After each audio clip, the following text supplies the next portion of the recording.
I watch a lot of videos on how to have a better business because I am a business. I have to offer you advice.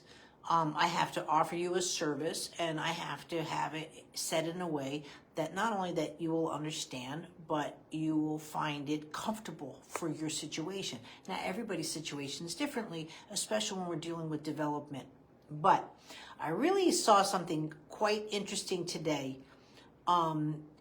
That said, how do we know that I'm getting the best business advice? Don't take business advice from someone that doesn't have a business. So lots of times I talk about like college and so forth. You're going to business school from a guy who's been teaching for 40 years but has never owned a business, right? And also don't take advice from someone that doesn't have a better business, that they have a lesser business than you, because they don't know the experience that you need to go into. But he goes, but that advice goes everywhere. Don't ask a relationship from someone that has failed relationships. Don't ask for, spiritual advice for someone that doesn't have faith. It can go on and on and on, right?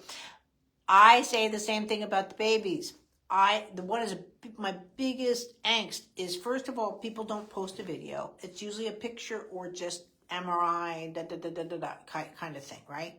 And you see these on many different groups. First of all, you have to realize none of these groups have an expert, right? They're parents run by parents, which is amazing because I'm a parent and I give you lots of advice because I've been there. Right? I've been there and I'm hardcore. My son has chronic immune failure. He's almost died. He's been infections. He's had 30 surgeries. I can go on and on. Not for pity party. I have experience in that realm that I can offer you of what I've gone through. I understand infant development. I have experience of what I've gone through. I have more hours on the table with anybody than I know. But also, I'm here for you. I teach constantly. I'm always looking to ways for me to improve. If I say anything that you don't understand or is not clear or you don't feel it's pertinent to you, I haven't done my job. And I take that very seriously. And I want to do my job. I want to be able to help you because I didn't have the help.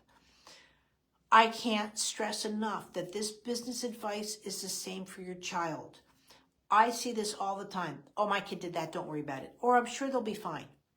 If they're unable or did not evaluate your child, if they don't have experience in that ability to not only evaluate your child for what they're doing, their milestone achievements, because that's everybody, the old saying goes, we're only good as our last action.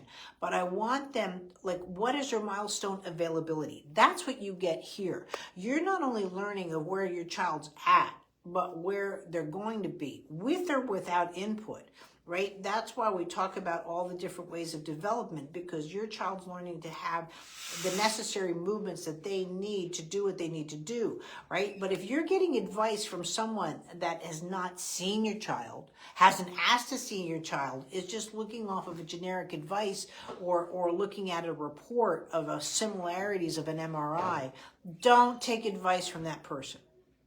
And I mean it, fall off the professionals. If you're going into a doctor's office and they're sitting there on the computer and so forth, and they haven't not done an evaluation. Can you close the door, please? Hugh, can you close the door, please? Oh, sorry. Anyway, I've got lives going on and then people are walking into the office. My door's open.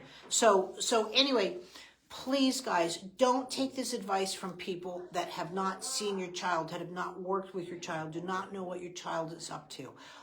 It's not pertinent. They mean well. They really mean well. I get it. They mean well. Everybody wants to help you, and that's the best thing about Facebook. But if it's not helping you, it's not helping you, and I don't want to see you wasting your time. And that doesn't mean work with movement lesson and nothing else. What I mean is this is what you need to help your child, and it's the best advice that you can do. Thanks.